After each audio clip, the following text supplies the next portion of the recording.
Wonderful. Thank you so much. And it's so lovely to see all of you. My name is Sarah Huxley, and I'm the Research Associate on Mobile Arts for Peace. It's a complete honor and privilege to be here with all of you today.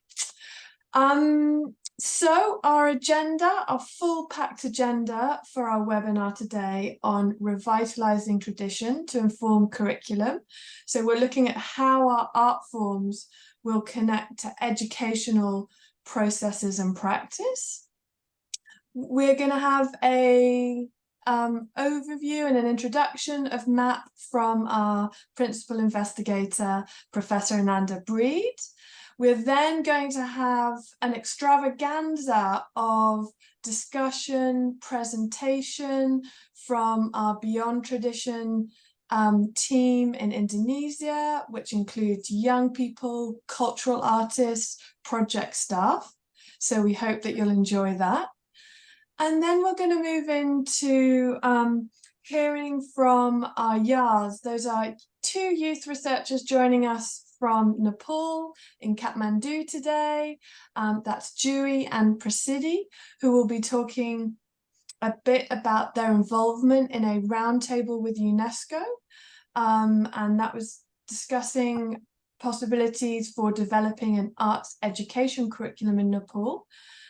And then we'll move on to beyond our current MAP projects and actually extending out of our immediate network to really informed discussion and provocation from Professor Olga Ovcharuk, who is a visiting professor here at the University of Lincoln. She will be presenting some of the cultural art forms from Ukraine and her thoughts on how they may inform future educational work in Ukraine.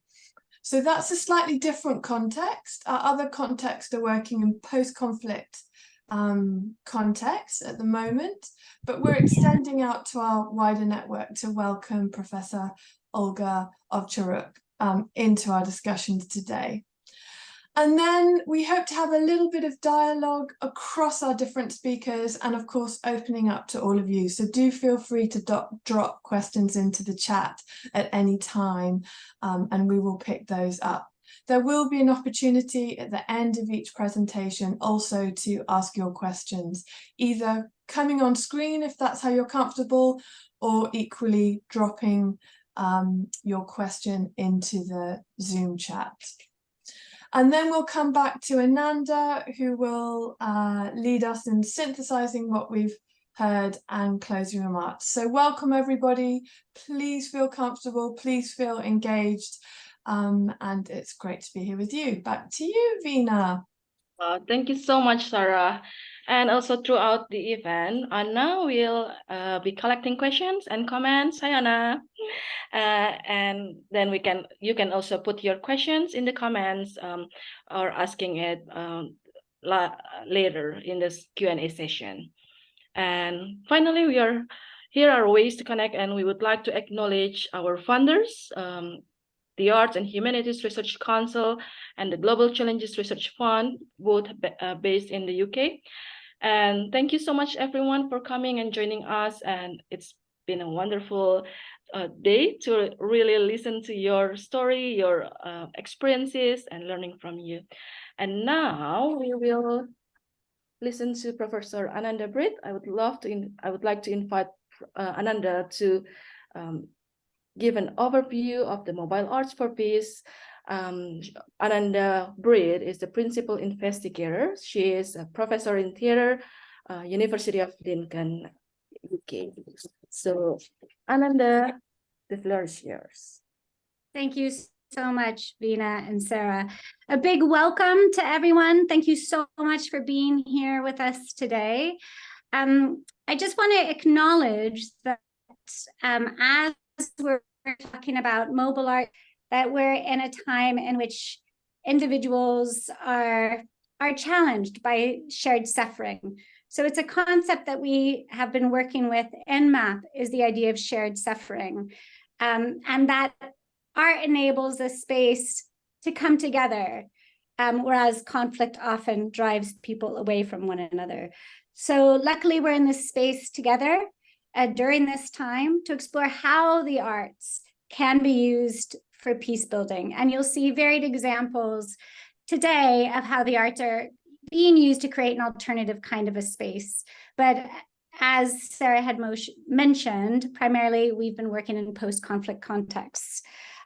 So I'd just like to take a moment for us to be with and be beside those who are in a space of shared suffering at this moment in time. So if we can just take a couple of seconds, please.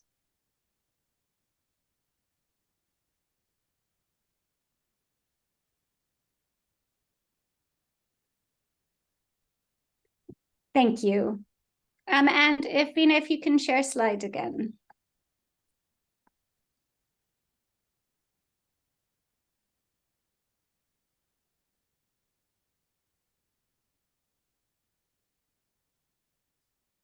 So the aim of Mobile Arts for Peace is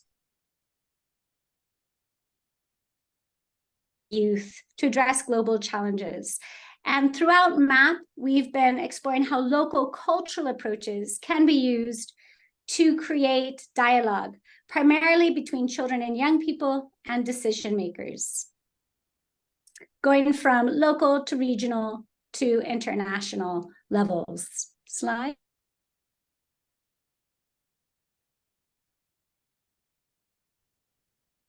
Slide. We've been working over the last 4 years. This is the final year of delivery for MAP. And our journey up to this point has been developing a local approach, working with artists, educators, young people, decision makers, in developing a methodology, working alongside trainers, young people to set up clubs within the 4 countries. Young people were funded to design and deliver 32 youth-led small grant research projects. And based on their evidence gathering using arts-based approaches, an additional 8 medium grant projects were funded to really explore the use of arts-based approaches to create this two-way form of communication between children and young people and decision makers, alongside 2 large grant projects that worked alongside youth researchers to create monitoring, evaluation, and learning approaches, and working alongside them in terms of the evaluation of MAP through the large grant projects. We also have 2 commissioned projects. So overall, we're working alongside 12 research projects throughout this next year. And the real focus of this final year of MAP is to really strengthen a lot of the great work that's been happening in country in terms of informing curriculum and policy. Slide.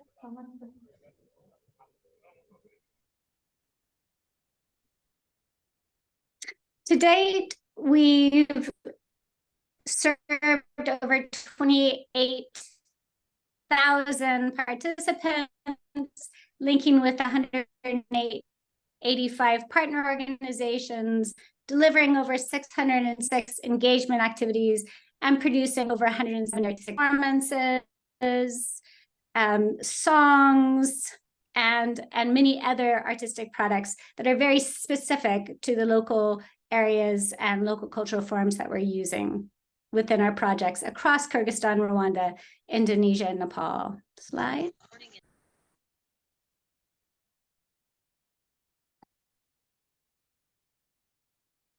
So in terms of informing curriculum, you'll see some examples today regarding how our teams have been working alongside local government officials, cultural organizations, and working with young people to develop a local curriculum that then is informing national structures, working alongside ministries of education and child forums as an example.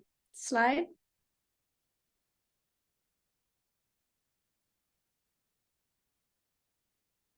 In terms of informing policy, at the very beginning of MAP, we had a mapping exercise in which we initially, through a theory of change, tried to understand what was the need within each country and how might MAP address that need, whether that be informing the subject of music, dance, and drama in Rwanda, or working alongside the child clubs in Nepal, as an example, to have children be able to use arts-based approaches to inform the local community and local governance.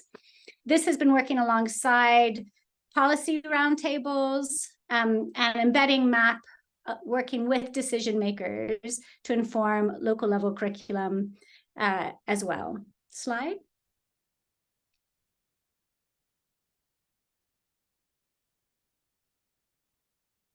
In terms of challenges and opportunities, just to note that what we've found is there's a sweet spot between the formal and non-formal modes of communication and policy informing structures. And many of you will be witness to that today with a lot of the examples that are presented. We've also been working alongside the Youth Advisory Board and youth researchers to implement the MEL strategy. And that's been a really strong impact within our project, is how the project has been informed through the work of our youth researchers throughout the MAP project. So without further ado, I'd like to invite you to engage in the discussions. Please use chat as a way to respond to the kind of information that's being presented, to ask questions. And first and foremost in our project, we really focus on the concept of dialogue. So we invite you to be in dialogue with the presentation today. Thank you so much for being here. Over.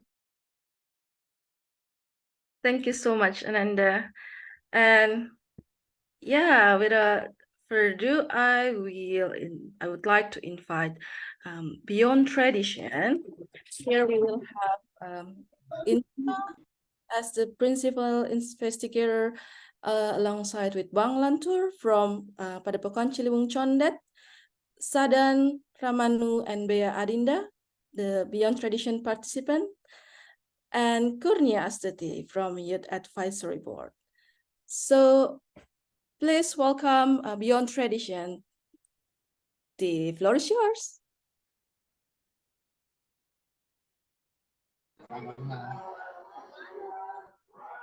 Oke, terima kasih, Vina.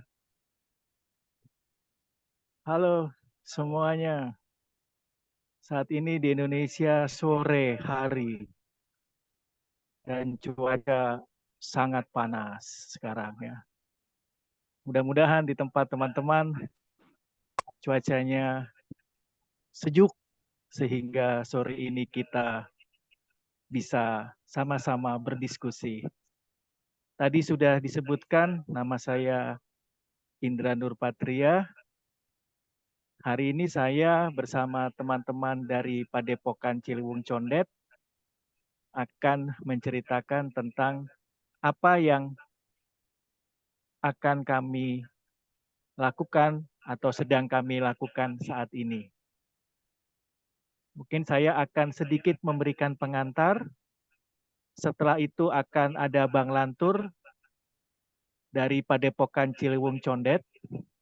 Setelah itu akan ada kaum muda dari Indonesia, Bea dan Sadan, dan juga nanti akan ada Kurnia. Saya akan mulai penjelasan saya dengan sedikit menjelaskan tentang Beyond Tradition. Jadi di Indonesia kami memang memilih Lenong sebagai bentuk seni budaya. Lenong adalah teater tradisional yang berasal dari Betawi. Betawi adalah salah satu suku dari berbagai suku yang ada di Indonesia, dan mayoritas suku Betawi tinggal di Jakarta.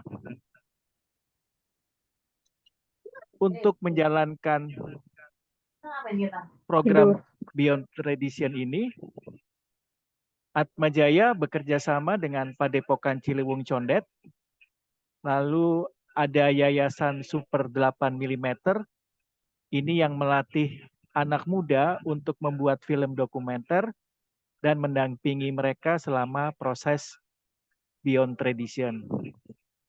Lalu juga ada satu artis senior dalam bidang drama yang bernama Jose Rizal Manua yang tergabung dalam teater tanah air. Ini adalah lembaga-lembaga yang berkolaborasi bersama-sama untuk menjalankan proyek Beyond Tradition ini. Oke, apa sebetulnya tujuan dari proyek ini? Saat ini di Indonesia sedang diterapkan kurikulum baru, yaitu kurikulum Merdeka. Salah satu mata pelajaran dari kurikulum tersebut adalah tentang seni budaya. Nah, kami ingin menawarkan model pengajaran dalam bidang seni budaya yang dilakukan di sekolah-sekolah.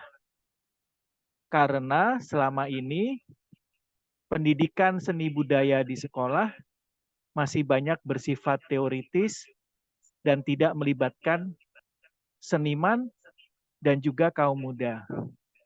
Maka di Project Beyond Tradition, kami ingin memperkenalkan Lenong, tapi juga dilengkapi dengan berbagai jenis budaya lain yang asli dari Betawi, yaitu tari, musik yang disebut gambang kromong, lalu juga main pukul atau pencak silat, dan juga pantun. Jadi harapannya kaum muda tidak hanya belajar lenong, tapi juga secara utuh belajar semua bentuk seni budaya Betawi, dan itu akan kami tawarkan sebagai model, sebagai bagian dari mata pelajaran di kurikulum Merdeka. Itu kurang lebih apa yang akan kami lakukan di proyek Beyond Tradition. Nah, berikutnya,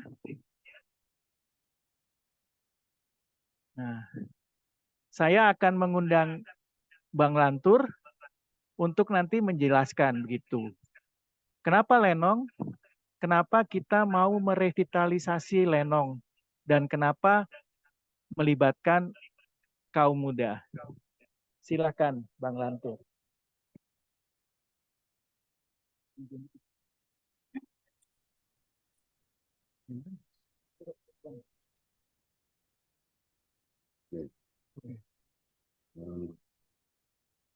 Selamat siang semua.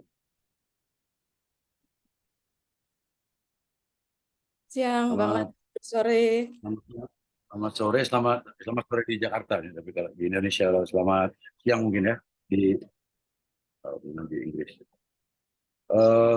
Kenalkan, saya dari Padepokan Ciliwung Condet. Nama saya Bang Lantur, nama panjang saya itu Maulana. Saya sangat berterima kasih pada MAP, Professor Olga Ovcharuk, kawan-kawan dari Universitas Atma Jaya, Bang Indra. Saya begitu bangga bagaimana salah satu seni budaya Betawi hari ini bisa didiskusikan di publik internasional yang memang selama ini lenong Betawi itu kurang diminati oleh generasi muda di Jakarta khususnya. Ada salah satu yang bikin jadi sebuah ketertarikan bahwa lenong Betawi itu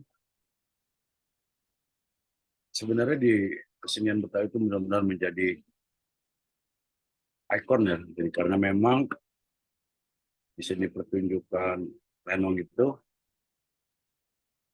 begitu menampilkan secara komplit. Makanya di pelatihan anak-anak kita di Indonesia di Padepokan tuh mereka belajar musik tambang kromong, mereka belajar silat Betawi, mereka juga belajar pantun, belajar apa namanya,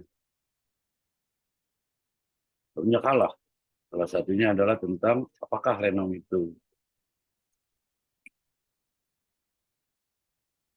Dengan program yang sekarang, alhamdulillah kita diikuti oleh banyak anak-anak muda kita yang kalau Padepokan bekerja seorang diri itu nggak mungkin sanggup. Akhirnya kawan dari tim Universitas Atma Jaya, keprihatinan keresahan saya terhadap salah satu seni budaya Betawi itu terjawab. Dan hari ini ada sebuah kebanggaan besar. Sukses saya sebagai penggiat seni budaya di Padepokan dan saya sebagai orang Betawi itu terharu gitu. Jadi selama ini saya melihat lenong itu kurang diminati karena memang pesan dan pesannya itu khusus untuk generasi muda tuh kurang diminati karena mungkin apa ya terlalu monoton apa terus strategi-strategi pengenalan seni budaya Betawi tersebut khususnya lenong ke anak-anak muda tuh memang perlu strategi khusus berjalan berkembang sampai hari ini dari mulai kita mengenalkan lenong ke MAP, waktu MAP pun berkunjung ke Padepokan, ternyata sampai hari ini saya tetap ada, Padepokan tetap ada, kan kebanggaan besar lenong itu diapresiasi sekarang. Apalagi sekarang kita melihat antusias dari khususnya anak-anak muda itu begitu luar biasa. Mereka mengikuti pelatihan, mereka terus tetap semangat. Ya mudah-mudahan lenong ini menjadi sebuah hal yang terus didengar, terus dipublikasi, terus dikembangkan agar ke depan lenong itu benar-benar menjadi kebanggaan anak-anak muda di Jakarta. Makanya judul kita itu revitalisasi lenong Betawi. Sebenarnya sih cuma saya hanya berstrategi agar seni budaya lenong itu khususnya memang punya suku Betawi di Jakarta diminati oleh masyarakat Jakarta yang Jakarta itu kan heterogen. Jadi itulah akhirnya seni budaya itu bertaruh beneran tuh. Bertaruh artinya ada seni budaya yang lain, belum juga dari mancanegara segala macam masuk semua ke ibu kota Jakarta. Itulah kekhawatiran saya sebagai penggiat. Bagaimana suatu hari nanti lenong itu bisa punah. Karena memang lenong perjalanannya cukup panjang. Ada lenong, ada topeng belantek, ada lenong apa disebut tuh? Lenong preman, lenong yang kekuatan improvisasi itu. Ada juga lenong dance yang lebih seperti hampir mirip ke opera teater seperti itu. Tapi seiring jalannya waktu, ini mulai topeng belantek aja awalnya lenong itu di tanah Betawi sudah mulai tidak diminati. Itu pertama khawatirnya. Apalagi semenjak beberapa tokoh lenong Betawi, kayak Haji Bokir dan para tokoh lainnya sudah meninggal. Jadi ada khawatir semakin besar. Lenong itu dari hari ke hari itu kurang terus diminati. Dan khawatirnya adalah seni budaya Betawi yang begitu kuat, pesan tentang sosial kah, tentang persoalan-persoalan kemasyarakatan, itu memang dituangkan di dalam seni lenong tersebut di tengah masyarakat. Ya, ya hari ini saya tetap duduk dan tetap berdiskusi khususnya dengan Presiden MAP ini Anda the Bread. Halo, terima kasih banyak udah bisa terus bantu saya di Padepokan sehingga lenong itu menjadi sebuah materi diskusi yang luar biasa hari ini. Saya bangga sebagai orang Betawi. Saya juga terima kasih besar sebagai penggiat budaya Betawi gitu. Yang hari ini anak-anak dibantu dengan akademisi Atma Jaya, tim-tim lainnya, para seniman-seniman Betawi. Mereka juga ikut terlibat, mereka juga sangat mengapresiasi, dan keterlibatan mereka juga apresiasinya sangat luar biasa dengan program yang sekarang terus berjalan. Sebenarnya strategi ini bagi saya udah luar biasa ya. Jadi yang tadinya anak-anak muda umur 11 sampai 18 tuh melihat lenong tuh ketinggalan zaman gitu. Tapi hari ini mereka melihat bahwa begitu mereka ikut terlibat, ikut latihan, ikut memahami, ternyata asik juga main lenong. Itu luar biasanya ada di situ, dan ya mudah-mudahan harapan saya suatu hari saya bisa melihat lenong Betawi itu bisa diundang oleh Presiden MAP nih, Professor Olga Ovcharuk, bisa tampil di Inggris tuh. Itu kebanggaan yang sangat luar biasa lagi tuh.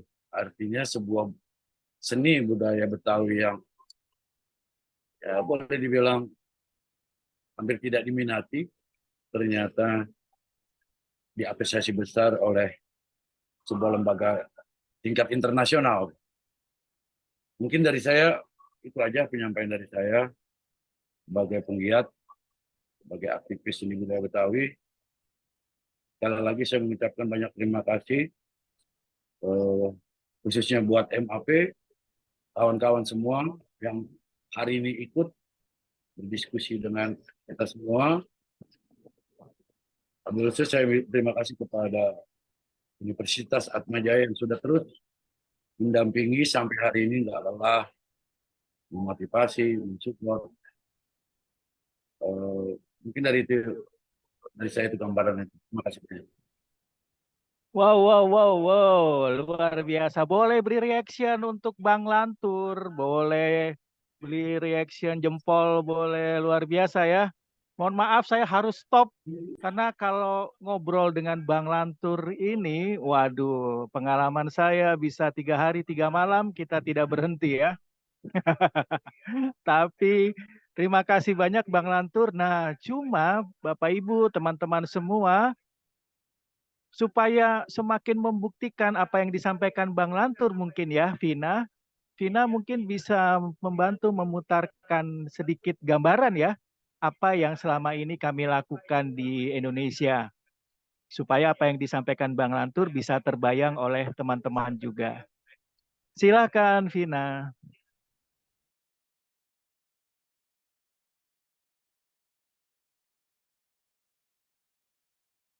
Yeah, thank you so much, Bang Lantur. Thank you, Indra. I will just show you one short video. This is created by Rumah Film Kalamtara, but also in compilations with the photos from Atma Jaya.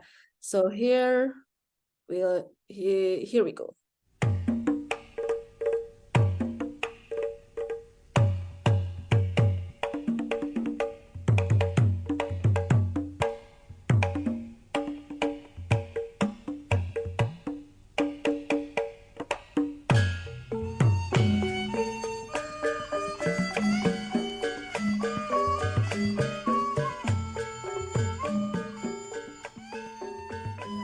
gue ini mau bikin pertunjukan. Wow, pertunjukan apa tuh, Bang? Lenong. Setuju gak lo? Setuju. Ya udah, jangan lama-lama. Ya, jangan lama-lama nih buat mempersingkat waktu. Bagaimana kalau kita tonton aja pertunjukannya? Setuju? Ini juga buat penonton di rumah nih. Saksiin ya. Ya, lu setuju semua? Setuju. Oke.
Thank you, everyone, and over to you, Indra, and young people.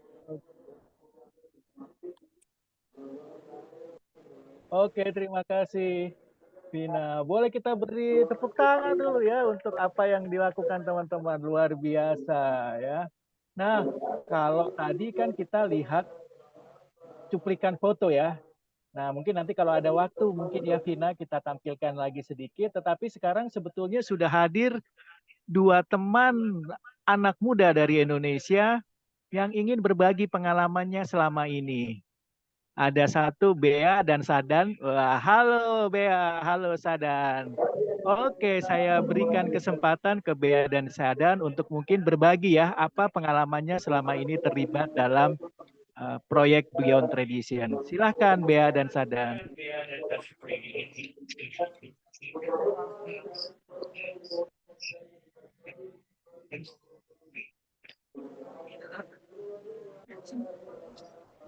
Halo semuanya. Nama aku Bea. Di sini aku sebagai kaum muda yang berperan sebagai tim pemain Lenong MAP Indonesia.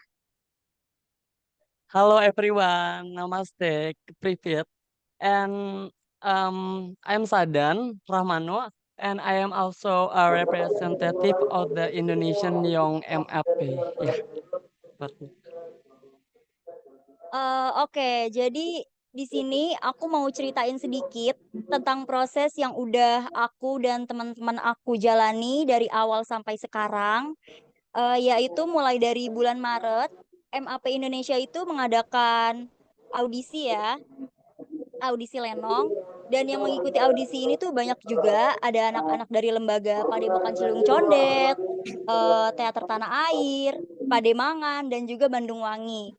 Terus pada saat audisi itu kita semua ini juga nunjukin kemampuan kita kan dalam bermain lenong, berinteraksi sama penonton, dialog di atas panggung, dan juga banyak lagi.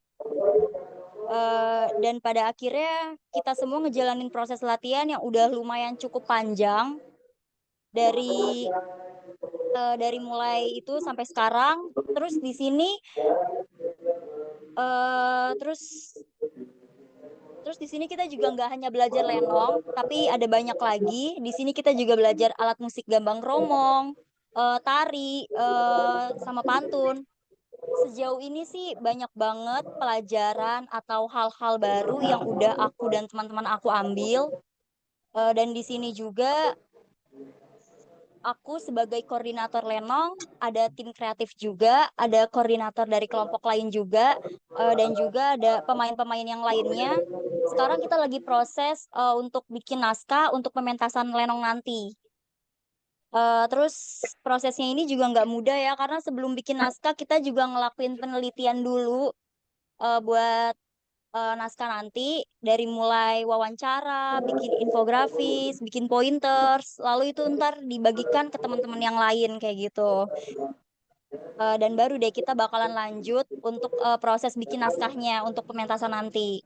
Lalu dalam proses latihan ini juga tim pemain berperan bagus dan saling tukar pendapat ataupun saling tukar pemikiran-pemikiran satu sama lain gitu.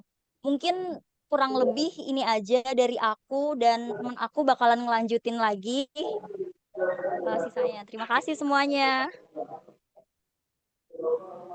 Sama-sama. Ya, jadi di sini aku hanya sedikit melanjutkan saja yang dikatakan dari tadi sama teman aku yaitu Bea untuk menjelaskan bagaimana sih kaum muda, lebih tepatnya tim pemain berperan dalam revitalisasi lenongnya. Jadi di sini kalau misalnya menurut aku, soalnya dan juga kita selalu mensupport juga nih untuk teman-teman semuanya ya kan, yang mungkin kesusahan dalam meragakan lenong juga, ataupun juga di bagian tim kreatif lenongnya yang dimana memang menjadi satu kesatuan di revitalisasi lenong kita ini gitu. Oke, jadi di sini aku juga pengen melanjutkan lagi nih di apa tuh dialog yang terjadi dengan orang dewasa yang udah kita lakuin itu apa aja sih di apa tuh bagian paku seni gitu kan di revitalisasi MAP Indonesia ini. Nah, apa tuh proses yang dijalanin sih gak hanya sama teman-teman aja, tapi juga sebagai pelatih pantun, pelatih main pukul, gambang kromong, tari, sampai juga dengan pelatih dramaturginya. Segala dialog dan komunikasi dengan pelatih itu semuanya baik ya, dan juga sangat berjalan dengan lancar untuk sejauh ini. Mungkin menurut Sadan, dan juga walau terkadang ya mungkin ada sedikit-sedikit kekeliruan aja atau mungkin salah tanggap gitu kan dari bagian teman-teman pemain, tapi pasti setelah itu sih kita coba bicarakan bersama dengan pelatih juga gitu. Seperti bagaimana yang terbaiknya atau yang dimaksud dengan benarnya itu seperti apa gitu. Sehingga menemukan solusi lagi atau tujuannya bersamanya kembali. Seperti itu sih kurang lebih. Sekian cerita proses kami bersama juga dengan teman tim pemain dan juga pelatih di Beyond Tradition MAP. Ya, terima kasih. Terima kasih semuanya. Wow, luar biasa ya, luar biasa. Boleh kita berikan applause, kita berikan support untuk Sadan dan Bea. Silahkan berikan reaction, silahkan berikan 2 jempol, silahkan berikan tepuk tangan ya. Menarik sekali ya bagaimana mereka bercerita tentang apa yang sudah mereka kerjakan. Tapi tunggu dulu. Nah, bukan hanya Sadan dan Bea ya, tetapi kemudian teman-teman di Beyond Tradition itu juga didampingi oleh teman-teman dari Youth Advisory Board Indonesia atau YAB. Nah, sekarang giliran saya berikan kepada Kurnia untuk mencoba menceritakan apa yang dilakukan. Jadi bukan hanya berdialog dengan pelatih atau seniman yang sudah dewasa, tetapi juga berdialog di antara mereka sendiri. Apakah Kurnia sudah hadir? Silahkan Kurnia. Halo Kak, sudah. Suara saya jelas Kak? Jelas, Kak. Sebelumnya selamat malam semua. Saya Kurnia, perwakilan YAAR di Indonesia. ingin ngasih tahu sedikit tentang apa aja sih yang udah teman-teman ada lakukan untuk membantu para teman-teman di Youth Tradition. Jadi kegiatan kita tuh dimulai dari tanggal 23 Agustus, di mana di sini kita teman-teman YAB menemani teman-teman dari Youth Tradition untuk menentukan masalah yang akan mereka ambil di proyek mereka. Di sini YAB diminta untuk membantu memfasilitasi teman-teman dari grup Lenong untuk menentukan tema identifikasi masalah menggunakan medianya pohon masalah. Nah, itu tuh dibagi jadi 3 kelompok untuk pohon masalahnya. Dibagi jadi bullying, toxic, bullying, toxic, dan tawuran. Nah, masalah yang diambil ini itu masalah yang sering terjadi di lingkungan teman-teman Lenong. Itu di tanggal 23 Agustus. Lalu berikutnya kita naik ke tanggal 10 September. Di tanggal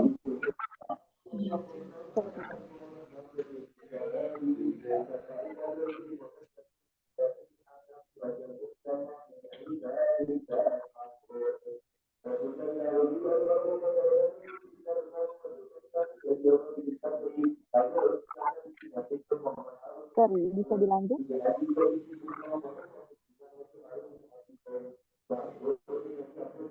Berikutnya kita akan masuk ke tanggal 10 September. Di tanggal 10 September, teman-teman AD membagikan sedikit pengalamannya kepada teman-teman Lenong, yang dimana teman-teman AD kan sudah pernah membuat film dan komik. Lalu teman-teman AD menceritakan pengalamannya ketika membuat film dan komik itu ke teman-teman Lenong untuk menjadi pembelajaran teman-teman Lenong. Kita untuk membuat naskah, melakukan film, dan wawancara kepada orang-orang sekitar. Dan juga membantu teman-teman Lenong untuk menentukan timeline dan bagaimana cara mengambil melakukan wawancara untuk mengambil sukses. Itu tanggal 10 September. Lalu berikutnya kita akan naik ke tanggal 17 September, yang dimana teman-teman AD membantu memfasilitasi teman-teman Lenong untuk analisis bersama dari data yang sudah diambil di wawancara, menilai apakah data ini sudah cukup atau belum, dan juga untuk membantu mengembangkan naskah melalui dari survei yang sudah diambil oleh teman-teman Lenong.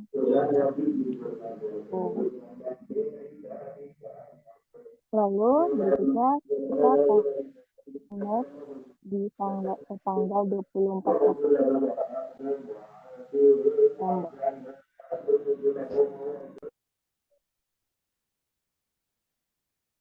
Di tanggal 24 September, teman-teman AD memfasilitasi diskusi proses tim kreativitas. Tim kreatif membahas lokal karya naskah antara anak muda grup Lenong dengan tim kreatif dan dengan seniman. Setelah itu juga ikut memantau perkembangan.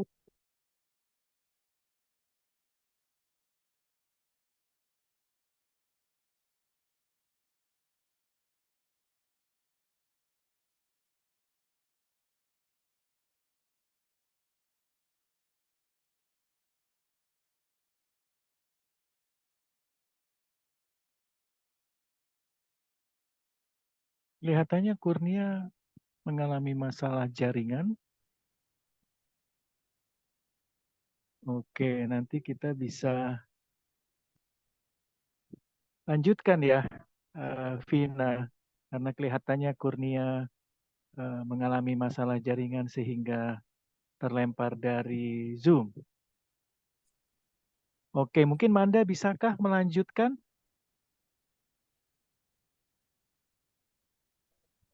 Iya, halo semuanya. Halo Amanda. Iya, Welcome. aku Halo. lanjutin tadi Kurnia sampaikan. Terakhir tadi di tanggal 24 September, yaitu kita sebagai YAB ikut memfasilitasi diskusi proses tim kreatif dengan membahas lokal karya naskah antara anak muda grup Lenong dengan tim kreatifnya dan seniman budaya berdasarkan data yang sudah mereka kumpulkan. Dan setelah itu kita juga ikut memantau perkembangan mereka melalui WA grup YAAB, juga memeriksa kemajuan data dari survei dan wawancara. YAAB juga ikut serta memberikan tanggapan terhadap kompilasi anak muda, Lenong terhadap karakter saksi, korban, dan pelaku melalui diskusi WA grup. Mungkin dari aku itu aja sih. Oke, terima kasih Manda. Oke, jadi mungkin mendapat gambaran Bapak Ibu, teman-teman semua bagaimana proses yang dilakukan oleh YAAB cukup panjang ya, dari bulan Agustus sampai dengan Oktober. Dan menarik, salah satu bentuk revitalisasi yang mau dilakukan adalah ketika melakukan pementasan Lenong, naskah itu bukan dibuat berdasarkan imajinasi, tapi juga menggunakan data yang mereka kumpulkan sendiri, yang data-data tentang bullying dan juga tentang kekerasan yang terjadi di antara anak muda. Saya akan mengakhiri cerita dari Indonesia ini dengan menyampaikan bahwa ketika semua proses itu dijalankan, maka kami mencoba melakukan pertemuan dengan Dinas Pendidikan dan juga Dinas Kebudayaan untuk kemudian menyampaikan proses yang kami berikan dan juga bahan-bahan yang selama ini dibuat oleh kaum muda atau dijalani lewat latihan itu kami tawarkan sebagai bentuk atau isi dari mata pelajaran seni budaya di sekolah. Kekuatan dari apa yang kami tawarkan adalah apa yang kami tawarkan ini didapat betul-betul dari pengalaman langsung, melibatkan anak muda dan juga diperoleh dari para seniman Betawi yang menguasai berbagai bentuk seni budaya Betawi. Itu saja dari saya. Terima kasih teman-teman semua. Mohon maaf karena saya tahu sudah menghabiskan waktu yang lebih banyak dari yang disediakan, karena teman-teman di Indonesia sangat antusias untuk menceritakan pengalaman mereka. Saya kembalikan ke Vina. Terima kasih semuanya. Thank you so much, Mas Indra. So we give a minute to give our, what is it, like celebrations for Beyond Tradition. Any movement that you can give on screen, you can just do that.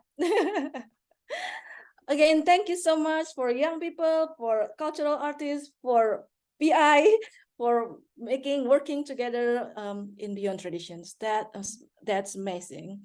So I'm aware that there are questions, appreciations on the chat. Anna, would you like to mention one or two from the chat, please? Thank you. Thank you, Vina. Yeah, there are a lot of messages that people saying how great, what a great job they were evidenced today. There are no questions, so I just attract attention that please read all these nice words about your work, and it was really great presentation. Thank you very much for my personal. But I also probably would like to read loud some comments from Yuka Utake. I don't know, maybe want to say it's themselves, but anyway, it's her first experience to listen about the project, but there are a lot of sharing about that, how emotions during the presentation was activated, and how it was seen that how the important impact on human mental health provided. And also one more comment about cultural knowledge, not about language but body, is transmitted to a young generation, and it's very great, so the children will remember it and will make some impacts on people. So thank you very much for all your comments. So I wanted to say this. Yeah, and I think that's it. No questions so far. Thank you so much, Anna. Thank you, Kotake, for your comment. That's very important and meaningful for us also to reflect on the project. So We will move forward to the next presenters. Please keep your questions. You can just type it on the chat. And again, thank you, Beyond Traditions, all the young people, presenters, and Bang Lantur. And the next presenter, I would like to invite Juhi, because unfortunately, I just got message from Prasidi that she's not feeling very well. Let's hope the best for her. But I hope that Juhi also can give some reflections on your engagement with UNESCO-MAP Roundtable. So over to you, Juhi. I'll let you introduce about your project, your policy brief, and how you engage in forming arts-based methods to the culture and education in Nepal. Hello, namaste everyone. I am Juhi Adhikari and I am the Youth Advisory Board member on Mobile Arts for Peace. Also, I am leading the Youth Advisory Advocacy Research Forum, which is basically YAAR here in Nepal. So today I will be talking about our reflections from the National Dialogue on Culture and Art Education, which was jointly organized by UNESCO and our Mobile Arts for Peace MAP project on 21st September here in Kathmandu, Nepal. The main objective of this national dialogue, it was to increase the awareness and involvement of policymakers, artists, youth, young organizations, and educators in the policy dialogue and promotion of culture and art-based education pedagogy, art education, and preservation of art-based the traditional and indigenous culture by empowering the art education system. So basically, there were two panels in the program. The first panel was composed of the government stakeholders who talked about policy dialogue on cultures and art education and art-based education pedagogy. I would like to share some of the reflections, like one of the people from our metropolitan city, he said that our school never taught us how to express myself and behave in society in daily life. Today, to date, I have not said even I love you to my father and mother, which shows how we are missing the art form in our educational system.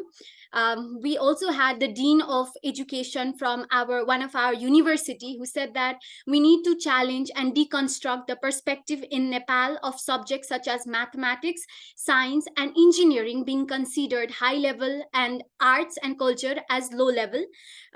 Universities and teachers must challenge these kind of perspective in different subjects. The second panel talked about the intergenerational dialogue on art-based creative learning pedagogies, application and practices. This second panel was joined by theater artists, STEAM educators, and of course the young people. Some of the reflections from this dialogue was that one of our STEAM educator mentioned that art is a pedagogical aspect that should be taken as epistemology. Science and art should be inclusive. Teachers are unaware that art can be included in maths and science as well. Stories and poems in math books are supposed to be only for making book thicker here in Nepal. So debate subjects are decided by literature teachers, but science and math are not included. So science and maths are never seen from the perspective of arts, including it as a topic for debate. We also had young people in this second panel. So they also reflected that they showed an image theater there in that national dialogue.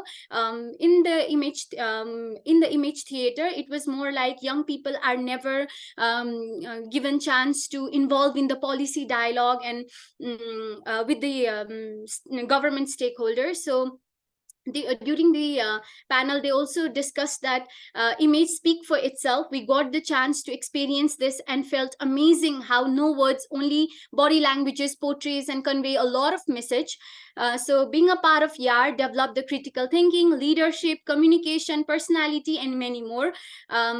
Through this research project, we found out that peer-based learning is more effective as all of them are of similar age and they are more comfortable expressing themselves than with their teachers, elders, and many authorities. So these are basically few reflections that I shared from the national dialogue, which was given by different people. Some were dean, some was from dean, some was from STEAM educators, some were from theater artists, and also the young people. Now we have also in Nepal we have also written from a youth voice we have written a policy brief. I would like to share few findings from the policy brief that we have actually written, because the main aim of writing this policy brief is because our national curriculum is designed to encourage students to learn and develop critical thinking as well as practical skills. Our curriculum here in Nepal proposes that learning to know, learning to do, learning to be, and learning to live together are our primary goals. However, the effective implementation of the curriculum that is provided by our curriculum development board, it requires further development and needs to be worked on that. So our Mobile Arts for Peace, it worked with children and young people to inform local curriculum by using local art-based methods such as Deuda, Mithila arts, theater. And thus this policy brief we young people wrote together, it proposes a way to use art-based approaches to close the gap between the rote teaching method, like the one where the teacher writes in the board and where we students have to sit down in the class and take the notes, and the CDC requirement for the new curriculum. What we think is, as a young people, a large part of our life is more spent in the formal education, but we do have little influence over it. Our formal education, our formal curriculum never looks at our voices and perspective. So I think this creates a gap between the educational system and the needs and communication style of we young learners. But through by being engaged in this Mobile Arts for Peace, we have recognized that for the art, as the art-based method, it recognizes we young people not only as a passive recipient of education, where teacher just teaches in the blackboard or whiteboard, but also we are the active agents of we are the active agents who are like capable of contributing to the policy development and the positive change. Art-based method art-based method can enable the young people to create a two-way form of communication between we youths and the decision maker to inform the policy. So there are few of the findings from our overall engagement through the MAP. We young people here in Nepal have created developed from the youth voice, we have developed a few findings from our engagement. So I would like to present few of them. Like from our research, we have found that art-based method can cover topic in the curriculum in deep and meaningful ways. The topics, it can be taught through peer-based and experimental learning approaches using art-based method. This also reduces the burden on teachers, and since we know that in classroom there is always a power dynamic on teacher, that teacher is the central part of every classroom. Now the art-based method, it can like shift the power dynamics from teacher to shift it to the student-centric approaches. It also helps, another finding is that art-based method also help to understand the 10 to 12 days long session in a single day, because while we were doing the activities in school, we also call the local government stakeholders to see the we were basically doing an image theater activity in schools in the village area of Nepal. So there were various kind of social issues that were identified by the students, and they were like presented in 2 hours of time. There were almost like 7-8 issues identified by the young people, and then they were proposing this was the problem, this was the issue, and also proposing the solution to that issue.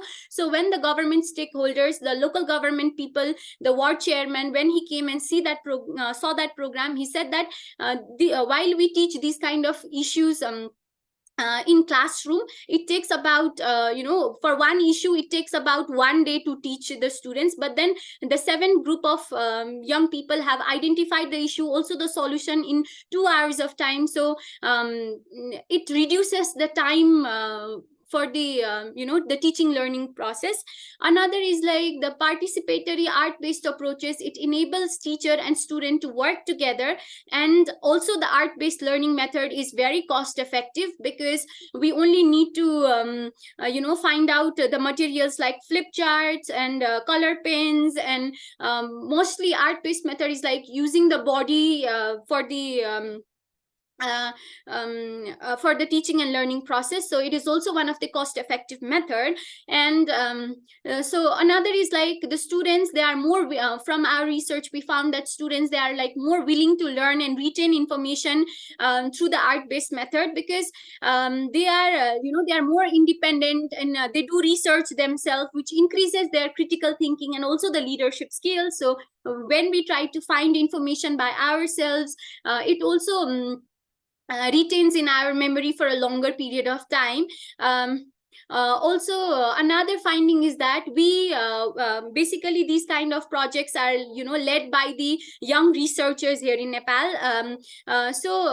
We also found out that when these types of youth-led projects are led by the youth researchers in different schools, the young people with whom we work, they are like more open to us, and we can easily connect with the children as we have the similar experiences and realities. So it fosters a kind of trust by making them openly share their thoughts and experiences with the young researchers. Another findings from our research, from this research, is that the mobile arts for peace research is also making the young people as a researcher, because when we are going to school, leading the sessions, talking with the policymakers, it is like we are designing the survey questions by ourselves, we are conducting the interviews by ourselves, and then we are we are presenting the findings in a larger group. So it is also increasing our written and verbal communication. We are like having the skills to conduct the interviews. We are drawing the evidence-based conclusions. So it is a very useful skills to exhibit for a lifetime for the young researchers. And another important findings is that the young people, they are being more interested into the educational sector, as we have a roten kind of educational system where we need to sit in a place and then just study for a hours and hours. But then when these young people are given trainings regarding the art-based method, they are being more interested into transforming the educational sectors. And I believe all these kind of involvement can lead to a long-term commitment to improve the educational outcomes and opportunities also for young people here in Nepal. So these were few of the few findings from the research project. Also, there are few recommendations which I think should be at least we have to try to address it. As number one, what I think is we need to integrate youth research into national and organizational policies of the educational bodies. As young people, we can inform policy development, as each year national and international organizations, they are working on educational issues to produce research studies related to educational issues. So these studies should also engage our youth researcher to ensure that youth perspective and voices are heard. because we do have these kind of experiences and these kind of findings. So when our voices and when our perspective are put into these kind of this kind of research studies, it will be very helpful. Also, promote the also another recommendation is that we also need to work on assessment, because whatever thing is assessed only has its value. For example, our education, it is like assessed through examinations, which do have value. Our society, our parents, they give value to our examination result, because our education is like assessed through examination, right? So we also need to promote the peer-based assessment in school. Peer-based assessment should be encouraged. As I mentioned, it will increase the value of peer-based learning. So by incorporating the peer-based assessment in the curriculum, it will also add value to the self-learning processes and also be better received by the parents and society. Another recommendation, our recommendation is that we also need to increase the fundings for youth-led activities, which will reduce the burden on teachers to adopt new teaching learning approaches with a limited training. It will also teach young people life skills, including budgeting through the practice experiences of managing clubs. So we YAARs, we also have experiences of managing our own budget, because when we do any kind of project here, when we are given any kind of when we run any kind of monthly workshop in different, by going to nearby schools, so we are given a budget here, and then we sit together, we have a discussion on how do we disseminate this budget, on what things do we actually spend these kind of money, where do we spend kind of money. So all these practices gives us a basic life skills, which is like budgeting, which it's a very practical skills that we young people actually learn. So these are few of our recommendations. I presented few findings and also talked about few reflections from our national dialogue, which was conducted here in Nepal. So this is from my side. Thank you. Oh, that's wonderful, Juhi. Let's give a lot of flowers to Juhi and yours in Nepal, because it seems like what you've been doing, it's not only amazing, but it's really powerful.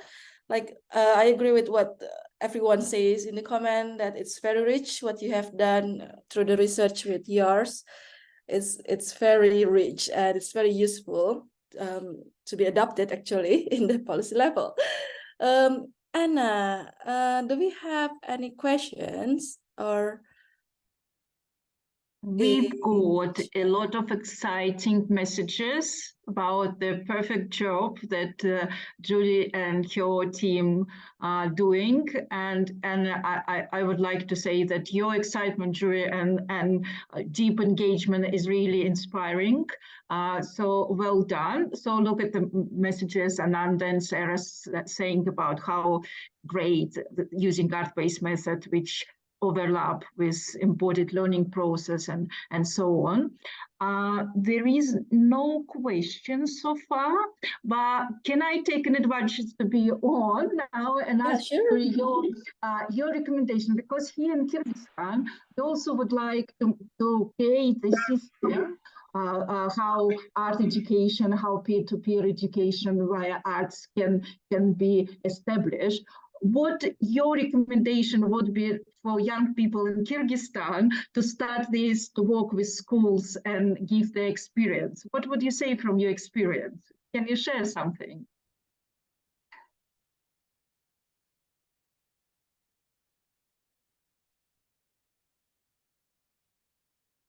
Thank you. Should I repeat my question, Juhi? Did you get it? Sorry, can you please repeat it? I'm so sorry. I just asked, what do you recommend to young people in Kyrgyzstan to start this process that you started in Nepal, that I can transfer to them, because we really want to start the same system here. So, like, your experience would be so grateful. Maybe some advices while we don't have any other questions. I would like to say that this Mobile Arts for Peace project has given young people really good space, because when we see other kind of projects, it's this type of projects are mainly led by like older people and young people. They are not given much spaces. We need to actually follow whatever they say. But then in this Mobile Arts for Peace project, I feel this is totally opposite, because young people are given much spaces. Our voices are so much heard here. And then it's like we say we want to we want to do these kind of things, we want to have these kind of sessions, and then we are provided with these kind of spaces. So I think you need to ask for what related to your project. You need to ask, you need to sit down, and you need to actually have brainstorming sessions on what do we want next, how do we want to take this much further. So sitting together in a group, doing the group work with your team, and then actually finding out how and what next you want to do in your team, how in your country, what changes or what how do you want to contribute directly or indirectly towards change, because we all are doing this for change in our policy, in our local curriculum. So what changes do you want to experience for the young people in the country? So you need to like sit down and brainstorm and actually tell like Ananda, she's there, she's always there to listen to different kind of ideas and always open to hear any ideas that you tell her. So there is a space, and I think you need to be wise enough to utilize that space and actually say, because here I have experienced that all our opinions are heard, and I was someone who was so afraid to actually put my opinion further in front, because I always thought that I would be judged. I would be given, like they'll judge me for whatever I say. But then it's not like that. I have experienced, like when I work with Laura, Sarah, Claire, Michael, I have found that, these people, they are like so good. They just listen to you and help you in building yourself. So please utilize this space, because I don't think we'll be given this kind of space in the it's very rare to find these kind of spaces where young people are actually heard and young people are put in the center of the space. So yeah, thank you. Thank you very much, Juhi. It's so nice to hear, so lovely to hear you. And yeah, we probably need like to organize some special space between you and Kyrgyz team and young people, and you can share more and talk about some maybe challenges as well, which you met, but probably we won't take so much space now. I could see there is a question which was asked a little bit earlier, and it's obviously for Indonesian team. Do we have time to ask it now, or maybe at the end? What do you think, Bina? Thank you, Anna. Well, I think we will keep the questions for the last discussion, if that's okay. Okay. Yeah. Okay. So and then, also, yeah. Sorry, Anna. No, I said it's okay. Yeah. Yeah. Thank you so much, Anna, for keeping an eye on chat. And thank you so much, Juhi, for your insightful sharing. I can take note for just a couple of words or like key things that shared by you about peer-based assessment, peer-based learning, self-learning process, and also what I can see from your experience is the experiential learning. So you learn by experiencing that. And also that's a very important point that you also took the burden off from the teacher because you do more. And that's a very good point. And also thank you for sharing your strategy with all of us about the enabling space. And please, everyone, if you have any comment and questions, you can just put in the chat and we will discuss in the end of the sessions. And if we don't really have much time, we will put that on the website. So it's like a growing discussions. You can still comment and also see the answers there. If that sounds good, we are going more forward to the third presenter. I'm so excited to and feel honored. We are so honored to have Professor Olga Ovcharuk from National Academy of Culture and Arts Management, Ukraine, Kiev. She is the British Academy Researchers at Risk Fellow, and she is also visiting professor at the University of Lincoln. And Professor Olga will talk about the therapeutic potential of national Ukrainian cultural traditions. So please, Olga, the floor is yours. I'll be helping with the presentations. So let's hear from Olga. Thank you, Vina. Thank you very much for your presentation. And I'd like delighted to have the opportunity to meet with you today and join your fantastic team for first time. And I'd like to introduce our audience with main aspects of our research. So my team, the therapeutic potential of Ukrainian traditions. I'd like to know that now in Ukrainian society is fighting against Russian aggression, and unfortunately the war has been going on for almost 18 months. This war is not only is destroying infrastructure and peaceful Ukrainian cities, but also destroying Ukrainian culture and the manifestation of the national identity of Ukrainian people. Next slide, please. Many cultural institutions have been targeted by Russian attacks. These include museums, archives, educational institutions, theaters, libraries, and religious buildings. According to the official data of Ministry of Culture and Information Policy of Ukraine, 1,132 cultural heritage sites have been destroyed or damaged since the beginning of Russia's full-scale invasion of Ukraine. Now, the destruction of the achievements of Ukrainian culture, evidence of its existence and identity continues. This may lead to the loss of the cultural identity of the Ukrainian people.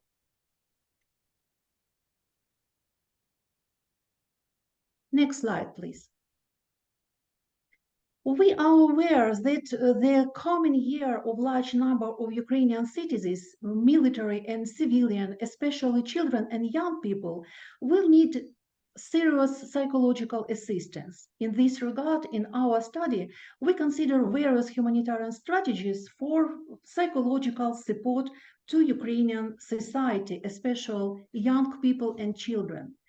Therefore, we believe that involving children and young people in folk song is the most effective way to provide.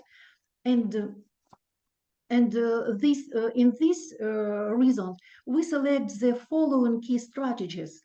So, the first, state psychological support programs using the therapeutic potential of traditional art, ways to introduce traditional art into curricula of art institutions. Next slide, please. In the context of our presentation, we will turn our attention to state psychological support programs. It's what was noting that the First Lady of Ukraine, Olena Zelenska, initiated the All Ukrainian Mental Health Program, How Are You?, with the support of the World Health Organization. The program is funded by other government institutions, in particular the Ministry of Health of Ukraine, the Ministry of Education of Science of Ukraine, and Ministry of Culture and Information Policy of Ukraine.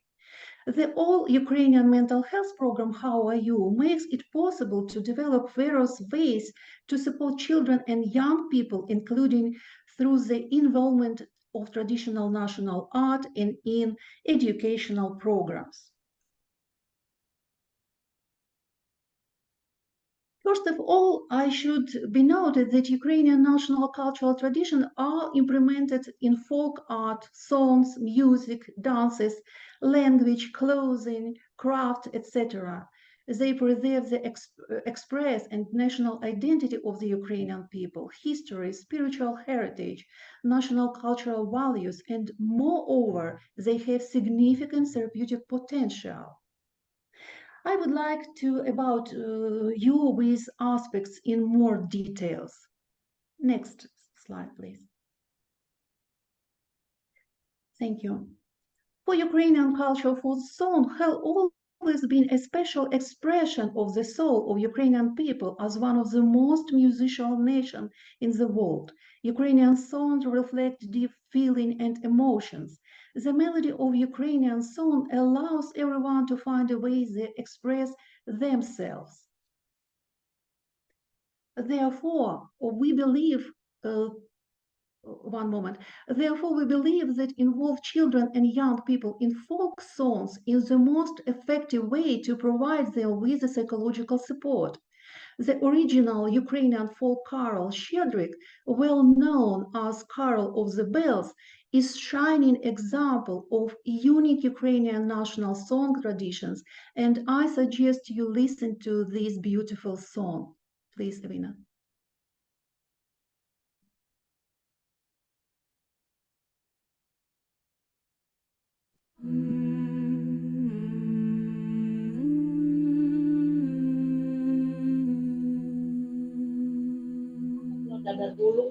Щедрик, щедрик, щедрівочка, he flew the swallow from afar, started to sing loudly loud, asking the master to come out. Come here, O kind master, it's time in the sheepfold wonders to find.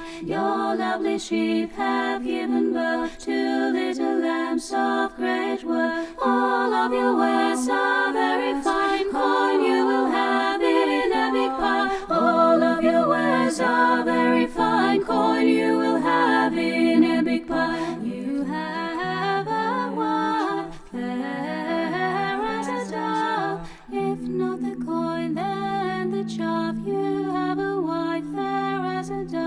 Щедрик, щедрик, щедрівочка, прилетіла ластівочка, стала собі щебетати, господаря викликати. Йди, веди, господарю, подивися на кошару, там овечки покотилися, ягнички народились. Тебе товар весь хороший, будеш мати мірку грошей. Тебе товар весь хороший, будеш мати мірку грошей.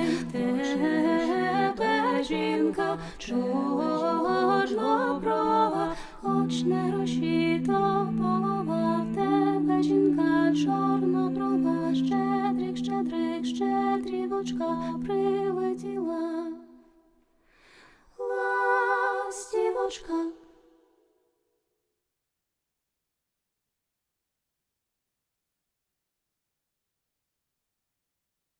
Next slide, please. Thank you. Thank you. Ukrainian folk clothes reflect the historical fate of the people, their culture and traditions. The ornament and patterns of Ukrainian national clothes have a secret meaning and perform a protective function. Today, national clothes preserve our identity and originality. That is why Ukrainians celebrate Vyshyvanka Day every year in spring. This is a day when we can demonstrate our unity through our national clothes. In our study, we argue that various creative practices for young people related to the development of national clothing design, studying and creating ornaments, and participating in embroidery workshop help to engage young people in the creative process, which contributes to their psychological support. Next slide, please. The art of folk dance holds a special place in Ukrainian culture. It accumulates the energy of the Ukrainian people, their temperament. They consider Ukrainian folk dance to be a synthetic of national cultural traditions. Through the use of modern approaches, folk dance art can become an effective form of the social therapy. It can be more attractive to children and young people. Involvement in national dance art can support psychological and physical and mental health, promote social interaction and creative expression. Next slide, please. Traditional for Ukrainian culture are ceremonial holidays that combine different types of creative practices. These include theater performances, dances, singing, playing, musical instruments, folk crafts, etc. In our study, we proved that participation in folk festival helps to get positive emotions, promote creative expression, and the development of communication link. In our opinion, the most important thing that is these events can bring together many participants of different ages. They also allow to engage in wide range of creative practices and find the best way for everyone. Next slide, please. National Ukrainian tradition art in using in education. Next slide, please. Today, traditional art is an important part of the educational process in Ukrainian art institutions. The National Academy of Management Staff of Culture and Art is the leading one. The Academy is a state institution of higher art education. The Academy prepares future specialists such as singers, dancers, actors, sound directions, designers, as well as cultural historians and art historians. The preparation of specialists necessarily includes the study of traditional art, music, theater, choreography, fine art, etc. Next, please. Modern Ukrainian young performance study traditional music. Ukrainian folk songs are included in the curriculum and repertoire of the academy students. They often perform Ukrainian folk song on concerts dedicated to various events. Through folk song, young singers help their audience to receive positive emotions and provide support. This becomes possible due to the fact that folk music helps to harmonize a person's psychological state, helps to restore their emotional resource. Next, please.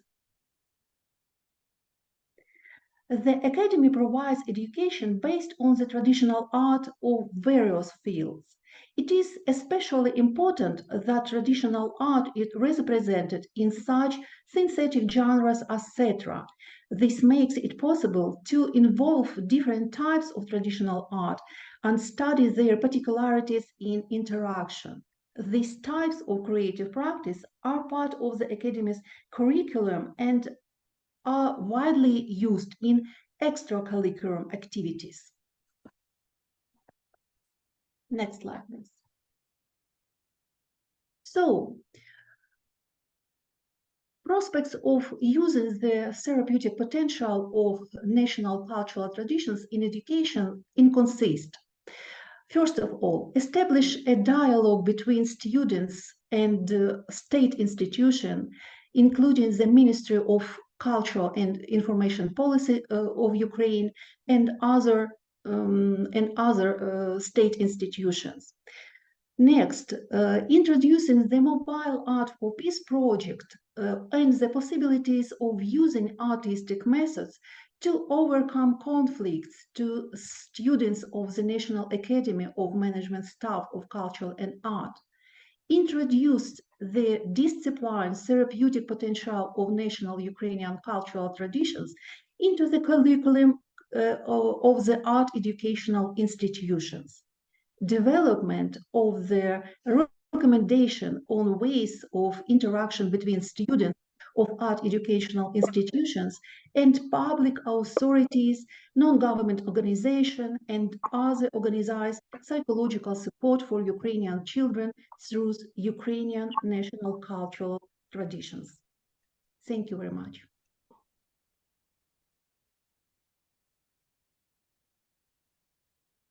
Thank you so much, Olga. Thank you for sharing your research, but also we really appreciate that you bring Ukrainian rich cultural heritage to our attention. And we want to also acknowledge that during difficult time that you also see the possibilities to bring arts for people, yeah, for the therapeutic aspect of arts. And also we really thank you for sharing that with us today. So that's such a wonderful, not only knowledge, but how we connect as an individual, as a person.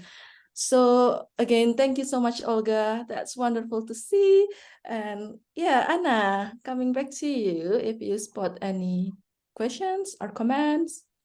Yeah, there are some comments, and also there is one question. Olga, thank you very much for your beautiful, powerful presentation. It's a question from Sarah. I'm just wondering if Sarah wants to ask this question herself, or should I read it? Maybe it would be easier. Hang on, Yeah. I can ask it. That's all right. Thank you so much for that, Olga. It's really, really great. Yeah, I just wonder to what extent, you know, I'm hearing creative expression, art and voice. I'm just wondering to what extent the promotion of individual expression is promoted there, because, you know, a lot of what you're describing, yes, is obviously rooted in traditional culture and cultural aspects of the arts, but it seems to be more collective expression. You know, everyone's doing it in groups, and yes, I can see how that will be empowering and a successful means of communication. But what about individuals, the impact on individuals, and where's their platform for expression as an individual? Sarah, thank you very much. I absolutely recognize that that cultural tradition is has influence on all audience, but what is related individuals, it's very special moment. It's need a special studying, a special further therapeutic decision, and now we in Ukrainian society we have many science about this problem, but I think this problem used the more science and more studies.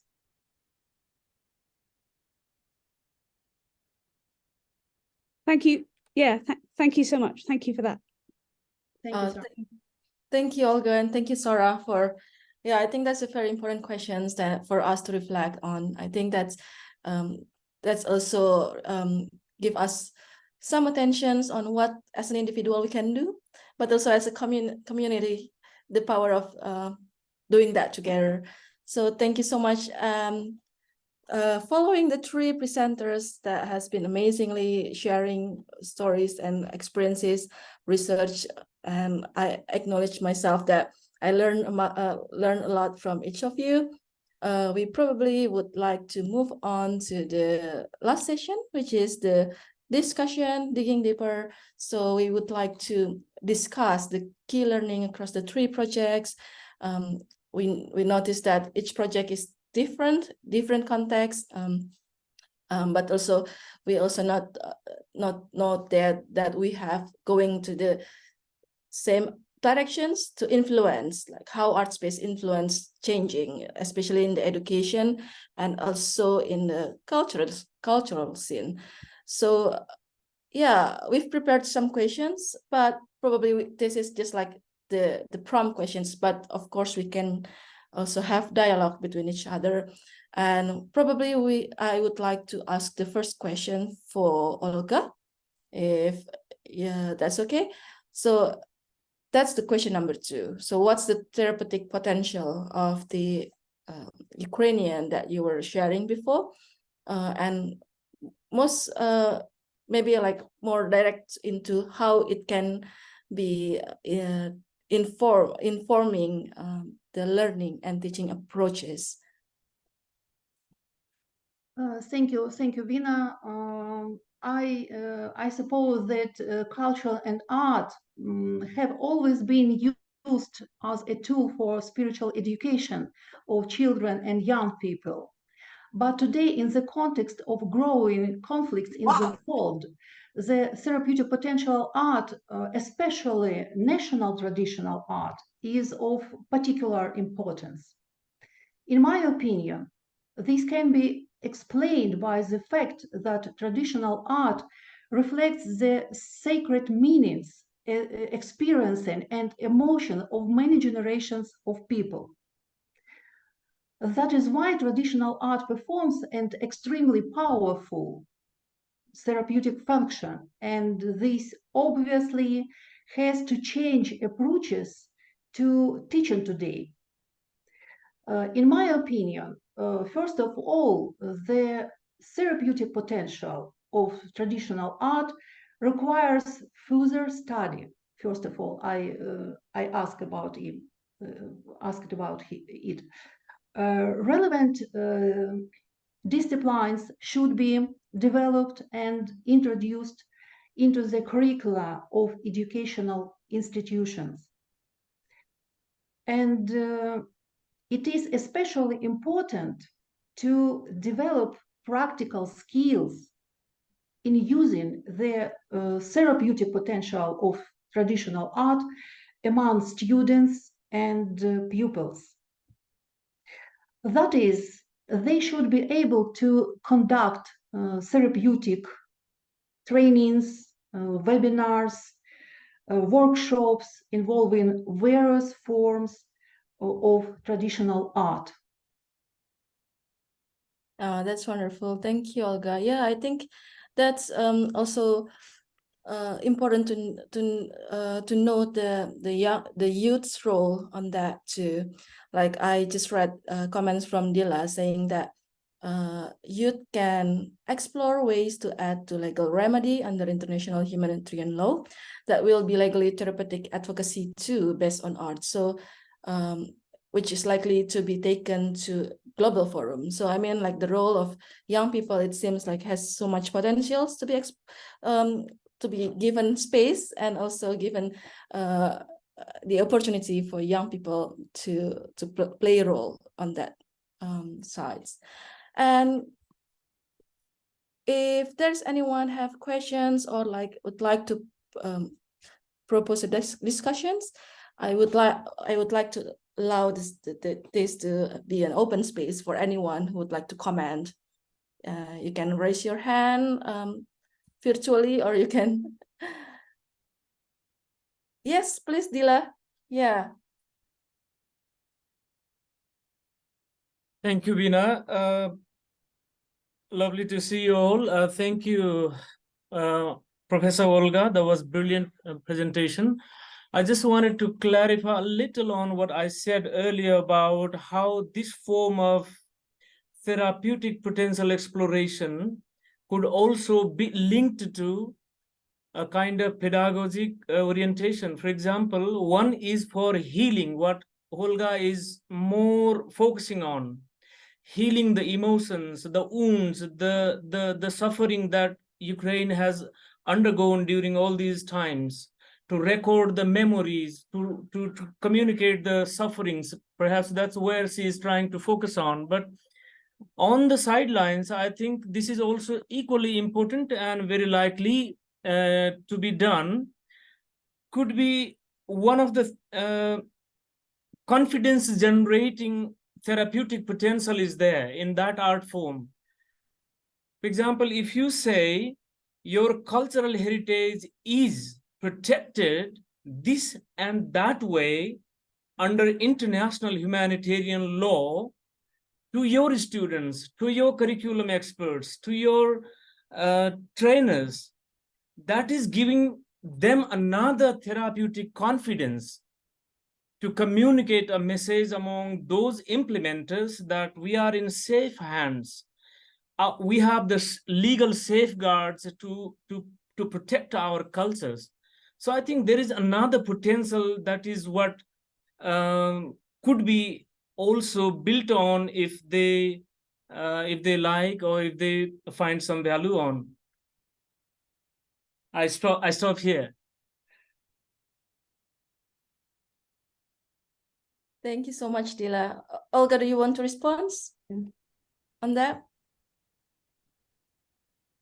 I was going to say something if that's all right to butt in. I would absolutely agree, and I'm often thinking along these lines as well. Is that all these projects and all these healing projects and all these interventions, positive, creative interventions into conflict-torn areas, you know, all of them can be just as valid in non-war-torn areas. I mean, we're kind of I feel as if that we're missing a trick here if we're assuming there are only problems in war-torn areas. And I think recognizing that prevention is really, really important. You know, it's more important actually, and especially considering working with young people, they're here and now, and they need to be respected and listened to and encouraged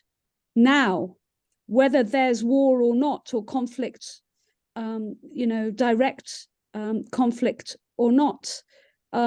So I think all these projects can be applicable to everywhere. And, you know, we are in a world now where young people are increasingly disenfranchised and increasingly disillusioned. And the levels of suicide across all, it's not just Europe, it's everywhere with young people. So I think this notion of it being healing but also preventative is, these projects is massively important. And I also go back to my thing about this collective versus individual, and I have a sticking point with that, which I would invite anybody to challenge me on, because I don't have enough information. But I'm wondering if my obsession with individual expression is because I come from the global north, and that we're hung up on this notion that true agency has to be rooted in individualism, and I could be well wrong there. And I'd like someone to say that to me from a different culture where collectivism is much more important. Sarah, absolutely suppose your thought. Now in Ukraine we developed many different programs, psychological program for our citizens, for our volunteers, soldiers, for other people, especially for children and young people. And I consider that therapeutic potential as it's part of this program, especially only part this great psychological program for our people. Thank you so much. Thank you for sharing your thoughts and also challenging us, everyone here. I think that's something very important to be reflected on, and because we have limited time to discuss a lot about that, please write on the chat if you have anything in mind, also have more questions or thoughts. We would be more than happy to also include that in our discussions page on the website.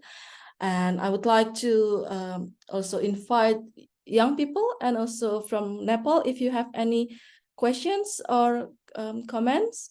And I see also here we have Ibu Yunita from Education Office of Jakarta. Hello. So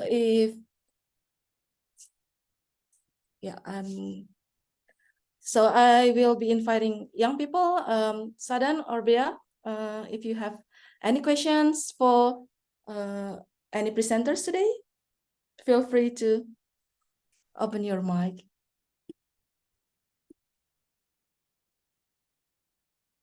Or Juhi, if you have any other questions. No? That's wonderful. So, yeah, if any representative from cultural office and education office of Jakarta is present, probably I would love to invite you to come or to speak or respond regarding beyond traditions, particularly. And if not, I would like to invite Ibnu. I think we have Ade Ibnu here. Let me. Hello, Ibnu. So Ibnu, can I ask your opinion? Halo, Hi. So Ibnu is also one of the Youth Advisory Board.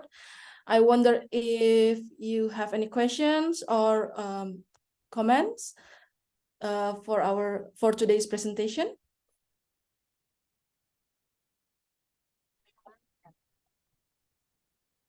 halo. Halo, Ibnu.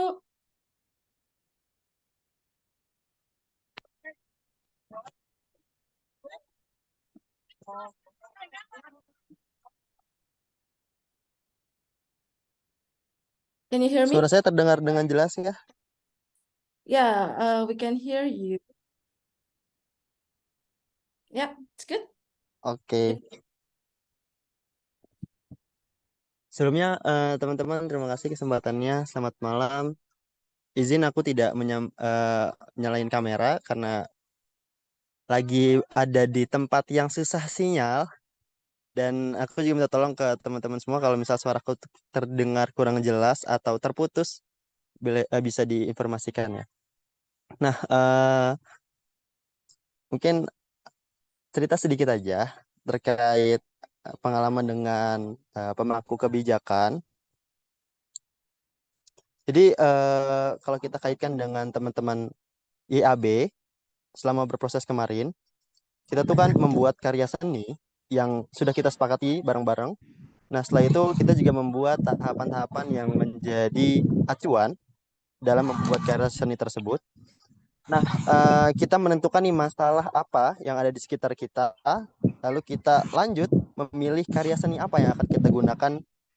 Terus kita juga melakukan proses pembuatan karya seni tersebut dan menyelesaikan proses tersebut di tahap pertama. Nah, setelah itu baru kita beraudiensi atau berdiskusi dengan pemerintah terkait karya seni yang telah kita buat. Jadi kita minta saran dan koreksi kepada pemerintah setempat terhadap karya seni yang kita buat. Nah, setelah menerima saran, kami juga menyesuaikan dan kami menyempurnakan karya kami yang yang sudah selesai pada tahap pertama tadi. Nah, setelah karya sudah benar-benar sesuai dan juga telah sempurna, baru kita bagikan karya tersebut kepada sasaran yang telah kita sepakati bersama. Nah, di situ pemerintah setempat pun mendukung dan mengucapkan terima kasih banyak atas inisiatif baik yang kami lakukan. Nah, pada intinya kami mencoba untuk memberikan kontribusi positif dengan bentuk karya seni. Karena karya seni adalah hal yang menyenangkan dan seni dapat menjadi media penyampaian pesan baik yang kami maksudkan untuk mengurangi dampak negatif dari permasalahan-permasalahan yang ada di masyarakat. Dan tentunya pemerintah setempat juga akan sangat terbuka dengan inisiatif yang coba kita lakukan dan memudahkan kita untuk membuat kegiatan-kegiatan positif lainnya di kemudian hari. Nah, karena di Indonesia sendiri ada juga yang namanya Forum Anak. Kami juga menyampaikan aspirasi atau berdiskusi dengan pemerintah. Tapi biasanya kita menggunakan metode diskusi atau kita menyampaikan dan pemerintah mendengarkan. Tapi dengan YAB, dengan MAP, YAB berkolaborasi dengan MAP ya. Dengan adanya MAP ini kita mencoba cara lain, yaitu dengan menyampaikan seni. Menurutku ini adalah satu hal yang sangat-sangat luar biasa karena ini adalah satu hal yang beda dan juga menyenangkan. Dengan menggunakan karya seni, biasanya orang akan tertarik untuk melihat karya seni apa yang kita buat. Misalnya, teman-teman YAB kemarin telah membuat komik dan juga film. Orang-orang juga tertarik melihat, oh ada film apa nih atau ada komik apa nih. Kemudian pas dibaca isinya adalah merupakan bentuk informasi positif atau hal-hal baik yang kita sampaikan untuk menyadarkan atau untuk menumbuhkan kesadaran masyarakat terkait dampak-dampak negatif yang ada di sekitar masyarakat. Harapannya kami tentunya ingin masyarakat atau masyarakat setempat sadar dan juga mereka mau untuk berubah ke arah yang lebih positif tentunya dengan membaca pesan-pesan kami melalui karya seni yang telah kita buat. Seperti itu. Jadi menurutku karya seni ini adalah salah satu media yang sangat baik untuk kita gunakan dalam menyampaikan aspirasi atau berdiskusi dengan pemerintah. Begitu.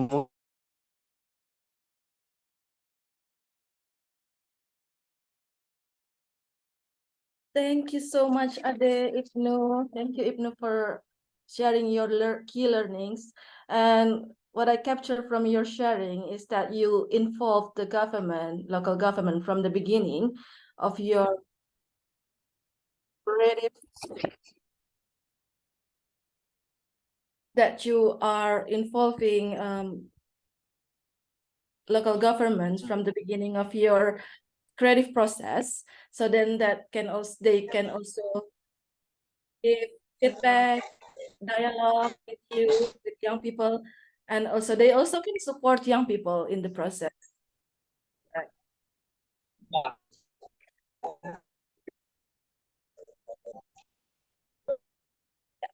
So thank you so much. Thank you again. And now we are coming to the end of the event.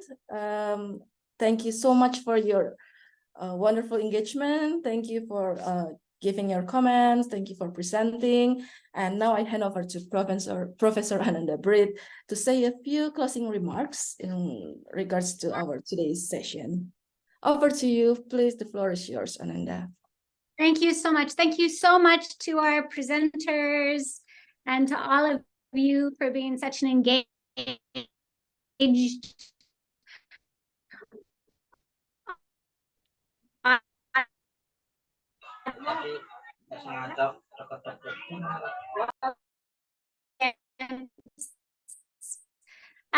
so just a couple of highlights that I want to cite of a former junkyard that PCC had basically cleaned up and then are using that space in terms of environmental awareness. And during my time there, it was noted that as the site of Betawi community was on a river, a lot of traditions also flowed down the river. And Lenong accumulated some of these traditions, some of these cultural forms. So Lenong in and of itself illustrates adaptation, illustrates the ability to encompass and engage with different cultural forms in an embracive way. And I think we can learn through this idea of adaptation. We can learn through this sense of encompassing and engaging the natural environment within our projects. And that then moves to Juhi and Juhi's connections between how peer-based teaching and learning has so much to teach us in terms of creating a space in which young people are leading that exploration in terms of being able to identify what their learning needs are, and for young people to be at the center of knowledge production. Moving to then Olga, and examples of how even during a space and time of current conflict and war, there's still a consideration of how the arts might create an alternative space for healing to occur. So thank you all very much for your rich discussion and for sharing your experiences and your thoughts as we move together on this journey. So thank you so much. Back to you, Vina. Thank you so much, Ananda, for synthesizing what we've learned today. And also, I just want to mention about there are ways to connect with MAP. First, please sign up for our newsletter. It's monthly newsletters where you can also find out updates, and also you can contribute as writer, or if you have any events that you want to us to share with our networks, you can also connect with us, and also check out our blogs on the MAP website, and keep an eye or ear for the future webinars. And we are also keen to inform that we are also in the process of doing the podcast, and it's just a little bit more, it's going to be launched. So just keep an eye on that. So again, thank you. Huge thanks to our wonderful presenters today, Bang Indra, Mas Indra, Bang Lantur, Sadan, Bea, Kurnia, Juhi, Olga. Thank you so much. And we'd also like to thank to our participants today, our audience today, especially young people who kind of like very inspirational and also brave of sharing and speaking up during our sessions today. So thank you so much. Thank you for our interpreters who are doing wonderful job. And thank you to our MAP networks who are coming, and University of Lincoln MAP team, Ananda, thank you, Sora, and thank you, Amy. So yeah, it's been such a wonderful day, and we look forward to have you in the next webinar, and keep in touch. And thank you, Vina. Round of applause for Vina. Thank you, everyone. So yeah, have a good day or evening in many places. So thank you, everyone. Take care. Bye.